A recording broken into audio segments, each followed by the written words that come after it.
लोगों का है साइंस का एग्जाम। तो मेरे दोस्त एक क्विक रिवीजन तो बनता है ना, तो हम आपको कराने वाले हैं लगभग 5 से 7 मिनट में 100 एमसीक्यू एकदम फटाफट से। तो आओ देखते हैं सबसे पहले भौतिक विज्ञान। बच्चा देखो, डायरेक्ट आंसर बताएंगे, क्वेश्चन किस तरीके से आएगा, जवाब क्या देना है। तो आपके एग्जाम में आएगा प्रकाश के परावर्तन के कितने नियम, याद कर लो 2 नियम। अगर आपके एग्जाम में आया दर्पण का सूत्र क्या होता है, तो याद रखना 1/f is equal to 1/v plus 1/u। अगर क्वेश्चन आया कि किस दर्पण का उपयोग गाड़ियों के साइड मिरर में करते, गाड़ियों के साइड मिरर में करते, तो याद रखना उत्तल दर्पण का इस्तेमाल हम क्या करते, साइड मिरर के रूप में करते। आपका अगला सवाल आएगा दाढ़ी बनाने के लिए हम किस दर्पण का इस्तेमाल करते हैं, याद रखना अवतल दर्पण का इस्तेमाल दाढ़ी बनाने के लिए किया जाता है। फटाफट से बच्चा जुड़ते चलो, छोड़ना मत, एक एक मिनट बहुत इंपॉर्टेंट है। प्रकाश के अपवर्तन के कितने नियम होते हैं, याद रखना 2 नियम होते हैं। लेंस की क्षमता का एसआई मात्रक क्या होता है, याद रखना डायोप्टर होता है। स्पर्श दृष्टि की न्यूनतम दूरी क्या होती है, याद रखना 25 सेंटीमीटर न्यूनतम दूरी है। मानव नेत्र के किस भाग पर प्रतिबिंब बनता है, याद रखना रेटिना दृष्टि पटल पर आपका प्रतिबिंब बनता है। निकट दृष्टि दोष को दूर करने के लिए किस लेंस का उपयोग किया जाता है, याद रखना अवतल लेंस का इस्तेमाल निकट दृष्टि दोष को दूर करने के लिए किया जाता है। बढ़ते अपने अगले सवाल की तरफ, दीर्घ दृष्टि दोष यानी दूर दृष्टि दोष को ठीक करने के लिए हम किस लेंस का इस्तेमाल करते हैं, याद रखना उत्तल लेंस का इस्तेमाल करते हैं। श्वेत प्रकाश में कितने रंग होते हैं मेरे दोस्त, याद रखना श्वेत प्रकाश में 7 रंग होते हैं। अगला सवाल, इंद्रधनुष का बनना प्रकाश की किस घटना पर आधारित है, याद रखना वर्ण विक्षेपण। इंद्रधनुष बच्चा वर्ण विक्षेपण के कारण बनता है। आकाश का रंग नीला क्यों दिखाई देता है, तो याद रखना प्रकाश के प्रकीर्णन के कारण आकाश का रंग नीला दिखाई देता है। विद्युत धारा का एसआई मात्रक क्या होता है, याद रखना एम्पियर होता है। विद्युत धारा का एसआई मात्रक एम्पियर होता है, ये आपको याद रखना है। बढ़ते अगले सवाल की तरफ, विभवांतर मापने वाले यंत्र को क्या कहा जाता है, याद रखना वोल्ट मीटर। विभवांतर मापने वाले यंत्र को वोल्ट मीटर कहते हैं। अगला सवाल, प्रतिरोध का एसआई मात्रक क्या होता है, तो याद रखना ओम होता है। प्रतिरोध का एसआई मात्रक ओम कहलाता है। अगला सवाल, विद्युत शक्ति का एसआई मात्रक क्या होता है, तो याद रखना वॉट।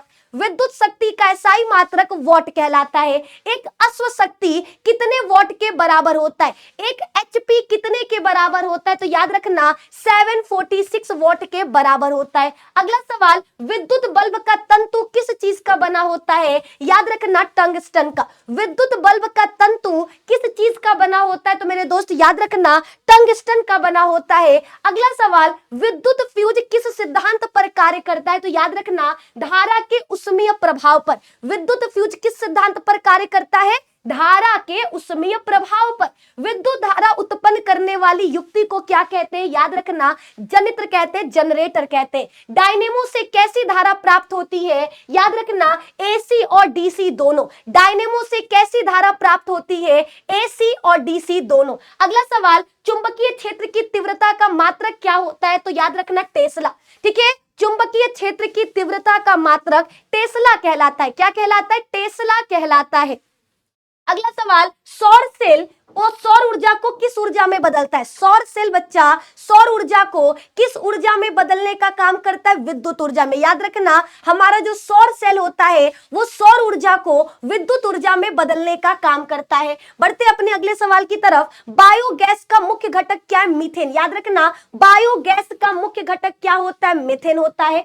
पवन चक्की चलाने के लिए हवा की न्यूनतम चाल कितनी होनी चाहिए, याद रखना 15 किलोमीटर प्रति आवर। अगला सवाल है, नाभिकीय ऊर्जा प्राप्त करने हेतु क्या आवश्यक है, तो याद रखना यूरेनियम। नाभिकीय ऊर्जा प्राप्त करने के लिए हमें यूरेनियम चाहिए। 1 किलोवाट घंटा किसका मात्रक है, याद रखना विद्युत ऊर्जा का मात्रक है। अगला सवाल, ओम के नियम का गणितीय रूप क्या कहलाता है। ओम का नियम का गणितीय रूप होता है V = IR। इनके अनुसार V हमारा I के अनुक्रमानुपाती होता है, और जब अनुक्रमानुपाती हटेगा तो हमारा एक नियतांक लगता है जिसको R यानी प्रतिरोध कहते हैं। निर्वात में प्रकाश की चाल कितनी होती है, याद रखना 3 × 10⁸ मीटर प्रति सेकंड। अगला सवाल, लेंस सूत्र क्या है, 1/f = 1/v - 1/u। अगर बोलेगा दर्पण का सूत्र तो यहाँ पे प्लस रहेगा, अगर बोलेगा लेंस का सूत्र तो 1/f = 1/v - 1/u होगा।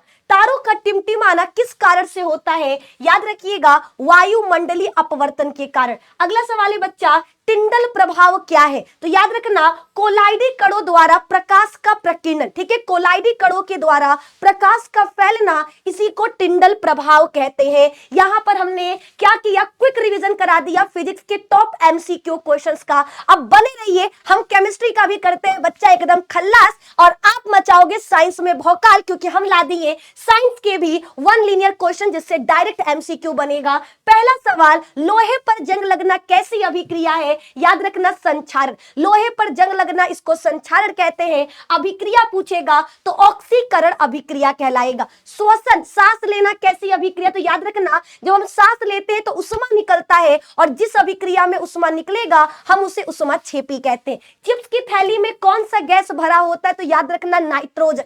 सिल्वर क्लोराइड का रंग कैसा होता है? सफेद। सिल्वर क्लोराइड AgCl का कलर क्या होता है बच्चा? श्वेत रंग, सफेद रंग। शुद्ध जल का पीएच मान कितना होता है? तो याद रखना, 7।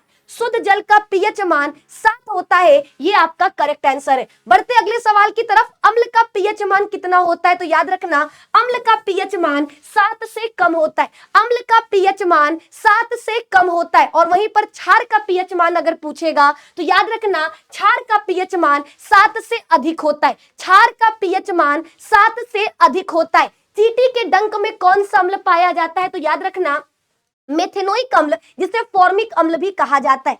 सिरका में कौन सा अम्ल आता है? अगर आपसे ये पूछेगा तो याद रखना, सिरका में एसिटिक अम्ल पाया जाता है। अगला सवाल, टार्टरिक अम्ल किस में पाया जाता है? टार्टरिक अम्ल बच्चा किस में पाया जाता है? तो याद रखना, इमली में। किस में? इमली में टार्टरिक अम्ल उपस्थित होता है। विरंजक चूर्ण का रासायनिक सूत्र क्या होता है? CaOCl2। Calcium ऑक्सोक्लोराइड, CaOCl2। Baking soda का सूत्र बोलेगा तो याद रखना, NaHCO3, सोडियम बाइकार्बोनेट। अगला सवाल, धोने का सोडा, वॉशिंग पाउडर का अगर पूछेगा तो याद रखना, Na2CO3.10H2O। यहाँ पे कंफ्यूज मत होना, 5, 4, 2, 10 ऐसे करके देगा, अपने दिमाग में डाल लो कि धोने के सोडा में 10। ठीक है, जल के कितने अणु होते हैं? 10 होते हैं। अगर प्लास्टर ऑफ पेरिस बोलेगा तो कैल्शियम सल्फेट .12H2O होगा। ठीक है, कैल्शियम सल्फेट हेमीहाइड्रेट, ये प्लास्टर ऑफ पेरिस का सूत्र है। अगर आपसे जिप्सम पूछेगा तो याद रखना, कैल्शियम सल्फेट .2H2O कहलाएगा। CaSO4.2H2O, ये आपका करेक्ट आंसर है। लिटमस पेपर किससे प्राप्त होता है? तो याद रखना, लाइकेन से। लिटमस पेपर बच्चा लाइकेन से प्राप्त होता है, ये आपको याद रखना है। अगला सवाल आपके सामने आ चुका, सबसे कठोर प्राकृतिक पदार्थ कौन सा है? सबसे कठोर प्राकृतिक पदार्थ कौन सा है? तो आपका जवाब होगा हीरा, ये सबसे कठोर पदार्थ है। कौन सी अधातु कमरे के ताप पर द्रव होता है? तो याद रखना, ब्रोमीन। यह एक प्रकार का अधातु है, लेकिन कमरे के ताप पर आपको लिक्विड मिलेगा। और अगर धातु बोल देगा, कंफ्यूज मत होना, अधातु तो ब्रोमीन, धातु बोलेगा तो पारा, है ना। कौन सी धातु कमरे के ताप पर द्रव होता है? तो याद रखना, पारा। धातुओं को पीट कर चादर बनाना, इस गुण को कहते हैं आघात वर्ध्यता। क्या कहते हैं? आघात वर्ध्यता। अगला सवाल, सबसे अधिक क्रियाशील धातु कौन सी है? पोटेशियम। सबसे अधिक क्रियाशील धातु कौन सी है? याद रखना, पोटेशियम, ये आपका करेक्ट आंसर है। शुद्ध सोना कितने कैरेट का होता है? तो मेरे दोस्त याद रखना, 24 कैरेट का। पीतल किसका मिश्र धातु है? तांबा और जस्ता का। सीसा और टीन किसकी मिश्र धातु है? तो मेरे दोस्त सोल्डर का। अगला, आधुनिक आवर्त सारणी किसने बनाई थी? याद रखना, मोसले ने। किसने? आधुनिक आवर्त सारणी किसने बनाया था? तो मेरे दोस्त याद रखना, मोसले ने आधुनिक आवर्त सारणी बनाया था। अगला सवाल, आवर्त सारणी के 36 कतारों को क्या कहते हैं? आवर्त। ठीक है, 36 कतारों को आवर्त कहते हैं, ऊर्ध्वाधर स्तंभों को वर्ग कहते हैं। ये आपको याद रखना है। आवर्त सारणी में कितने वर्ग होते हैं बच्चा? 18। कंफ्यूज मत होना, आवर्त बोलेगा तो 7। देखो ऐसा वाला लाइन, इसको आवर्त कहते हैं, ऐसे वाले लाइन को हम वर्ग कहते हैं। आवर्त की संख्या 7 होता है, वर्ग की संख्या 18 होता है, भूलना नहीं है। अक्रिय गैसों को किस समूह में रखा गया? वर्ग 18। ठीक है, अक्रिय गैस नोबल गैस है, जिसमें आएगा helium, neon, organ, krypton, radon, xenon, ये आपके अक्रिय गैस कहलाते हैं। ये वर्ग 18 में आते हैं, वर्ग 18 में आते हैं। बढ़ते आगे की तरफ, मीथेन का सूत्र क्या होगा? याद रखना, मीथेन का सूत्र होता है CH4, एथीन का सूत्र होता है C2H4, क्रियाशील समूह का सूत्र OH। OH बच्चा किसका होता है? अल्कोहल का क्रियाशील समूह है। CHO एल्डिहाइड का है। चीनी का रासायनिक सूत्र क्या होता है? तो याद रखना C12H22O11। ठीक है, चीनी का रासायनिक सूत्र C12H22O11 होगा। बढ़ते हैं बच्चा आगे की तरफ। अब हमारा आ चुका है जीव विज्ञान। बने रहिए, ये एक वीडियो आपको MCQ के डर से बच्चा एकदम दूर कर देगा। ये एक वीडियो काफी है MCQ को निपटाने के लिए, MCQ में भौकाल मचाने के लिए। आइए स्टार्ट करते हैं बायो का। पौधों में जाइलम क्या काम करता है? तो याद रखना, जल का वहन, जल को एक जगह से दूसरी जगह पहुंचाने का काम। फ्लोएम बच्चा क्या करता है? ये पौधों में भोजन का वहन करता है। स्वपोषी पोषण, जो भोजन अपना स्वयं बनाएगा हम उसे क्या कहते हैं? स्वपोषी जीव कहते हैं। और पोषण की इस विधि को स्वपोषी पोषण कहते हैं। क्लोरोफिल, सूर्य का प्रकाश, कार्बन डाइऑक्साइड और जल, ये स्वपोषी पोषण के लिए आवश्यक है। प्रकाश संश्लेषण की क्रिया में बाहर निकलता है क्या? तो याद रखना, प्रकाश संश्लेषण की प्रक्रिया में ऑक्सीजन बाहर निकलता है। O2 क्या होगा? बाहर निकलेगा। मैग्नीशियम किसमें पाया जाता है? क्लोरोफिल में। याद रखिएगा, मैग्नीशियम किसमें पाया जाता है? क्लोरोफिल में पाया जाता है। अगला सवाल, मनुष्य में वृक्क किससे संबंधित है? उत्सर्जन से। ठीक है, मनुष्य में जो किडनी है वो किससे संबंधित है? याद रखना, उत्सर्जन से। अमीबा अपना भोजन कैसे पकड़ता है? याद रखना, कूटपादों के द्वारा। अमीबा अपना भोजन कूटपादों के द्वारा पकड़ता है। अगला सवाल, इंसुलिन की कमी से कौन सा रोग होता है? याद रखना, मधुमेह रोग। इंसुलिन की कमी से मधुमेह रोग होता है। वहीं पर बात करें घेंघा रोग किसकी कमी से होता है? आयोडीन की कमी से। आयोडीन की कमी से घेंघा रोग होता है। मानव शरीर की सबसे लंबी कोशिका का क्या नाम है? याद रखना, तंत्रिका कोशिका यानी न्यूरॉन। दो तंत्रिका कोशिकाओं के मध्य में जो खाली स्थान होता है हम उसे क्या कहते हैं? तो याद रखना, सिनेप्स कहते हैं। क्या कहते हैं? सिनेप्स कहते हैं। मस्तिष्क का कौन सा भाग संतुलन बनाए रखता है? याद रखना, सेरिबेलम। सेरिबेलम क्या करता है बच्चा? याद रखिएगा, संतुलन बनाए रखने का काम करता है। किसे मास्टर ग्रंथि कहा जाता है? तो याद रखना, पीयूष ग्रंथि को। पीयूष ग्रंथि को मास्टर ग्रंथि कहा जाता है। पौधों में मादा जनन अंग कौन सा है? तो याद रखना, स्त्री केसर। स्त्री केसर को पौधों में मादा जनन अंग कहते हैं। पुष्प का नर जनन अंग किसे कहा जाता है? पुंकेसर को। किसे? पुंकेसर को। चलिए बढ़ते अगले सवाल की तरफ। मुकुलन के द्वारा जनन किसमें होता है? तो याद रखना, ईस्ट और हाइड्रा में। डीएनए का पूरा नाम डीऑक्सीराइबोन्यूक्लिक एसिड होता है। आनुवांशिकी का पिता किसे कहते हैं? तो याद रखना, ग्रेगर जॉन मेंडल को कहते हैं। मेंडल ने अपने प्रयोग के लिए किस पौधे को चुना था? याद रखना, मटर को चुना था। मनुष्य में कितने जोड़े गुणसूत्र पाए जाते हैं? तो याद रखना, मनुष्य में 23 जोड़े गुणसूत्र होते हैं, जिसमें से 22 जोड़े समजात होते हैं और एक जोड़ा लिंग गुणसूत्र कहलाता है। एक जोड़ा लिंग सूत्र कहलाता है। आइए आगे। अगला बच्चा, स्त्री में लिंग गुणसूत्र कौन सा होता है? Double x. पुरुष का पूछेगा तो XY। जीन शब्द का खोज किसने किया था? जॉनसन ने। ओजोन परत, हमारे पृथ्वी के चारों तरफ जो ओजोन परत पाया जा रहा उसमें अपक्षय किसके वजह से हो रहा? पराबैंगनी किरणों के कारण। CFC का पूरा नाम क्या होता है? तो याद रखना, क्लोरोफ्लोरोकार्बन।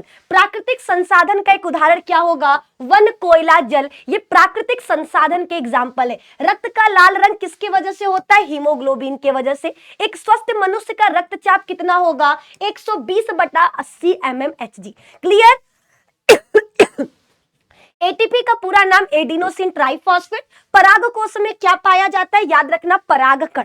मछली किसके द्वारा सांस लेती है? गिल्स के द्वारा। कोशिका का पावर हाउस किसे कहते हैं? माइटोकॉन्ड्रिया। और यहां पर हो गया हमारा फिजिक्स, केमिस्ट्री, बायो, तीनों के टॉप 100 MCQ धड़ाधड़ तरीके से हमने करवाया। इसको प्लीज पढ़कर परीक्षा में जाना, गलती से भी स्किप मत करना। अपने दोस्तों के साथ शेयर जरूर करना ताकि उनका भी कल्याण हो जाए। मिलते हैं आप लोगों से शाम को 6 बजे हमारे MCQ सेशन में, जहां पर चैप्टर 1 से लेकर चैप्टर 13 तक के पूरे MCQ चैप्टर वाइज कराने वाले हैं। इंतजार करेंगे, टाइम पर फटाफट से आ जाइए। वीडियो कैसा लगा कमेंट में जरूर बताइए, और आपकी बार साइंस में भौकाल होगा, ये वादा रहा। हर एक क्वेश्चन आप अपने परीक्षा में करके आओगे, इस बात की गारंटी देते हैं। जय हिंद, जय भारत।